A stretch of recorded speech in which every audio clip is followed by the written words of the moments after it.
The Great Showman is your debut as a film director.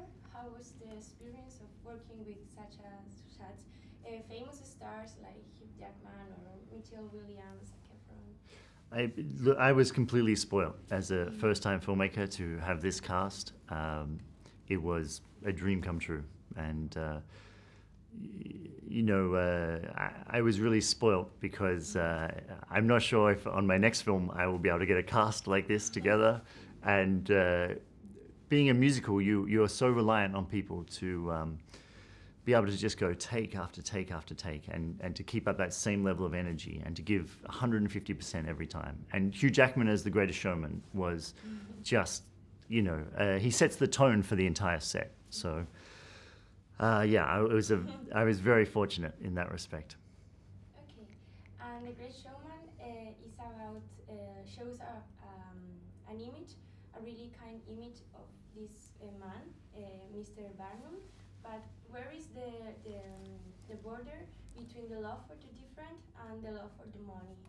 Yeah, it's true. I think the reality is, I think when he first started, it was about the love for the money, I think that he brought these people who were different and unique and oddities, and he brought them together because people were curious and they were willing to pay money to see them.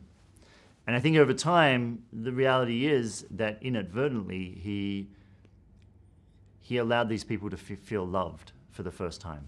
And because he brought them all together, they kind of created this family. But I don't think he did it intentionally. And I think that, as time went on, he learnt the value of what that meant, what he did for them, and to the point where when he went bankrupt in real life, it was actually Tom Thumb who gave him the money to rebuild the circus. In our film, it's Philip Carlyle, but I think that shows you, obviously, what he meant to each of those oddities. And they actually became business partners, Tom Thumb and P.T. Barnum. Okay, and what was your inspiration for this movie? It's interesting, Hugh Jackman brought me the script, so when I read it, the one thing that I wanted to make sure we did was to create an original musical. And there was talk of taking existing songs and creating more like a Moulin Rouge. But I felt it was really important that we create something original, and fortunately for Benj Pasek and Justin Paul, who wrote the music, your whole film lives and dies on how good those songs are. And to me, I feel whatever people think of the film, I think the music is undeniable. And what is your favorite part of the film? My favorite part of the film? It's a great question. I don't really have a favorite part. Or a favorite scene? Maybe? There's certain scenes that I feel are really incredibly powerful. My favorite song possibly is From Now On, where he's at the bar and he makes a promise that things are going to be different.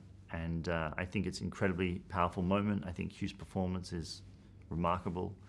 I also love Rewrite the Stars between Zach and Zendaya because it's just such an amazing love song and they perform it so incredibly well. And This Is Me that Kiala, the bearded lady, does is a very powerful moment. I could just keep going on. I'm just going to go through all the songs. No, I mean, Rebecca Ferguson singing Never Enough on stage.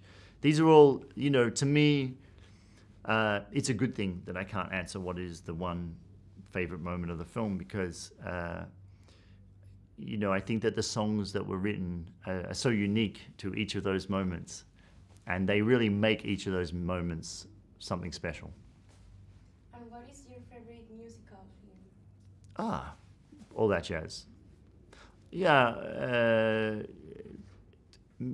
All That Jazz, Mary Poppins, The Blues Brothers. Most people don't really think about The Blues Brothers as being a musical, but it is one of the great musicals of all time.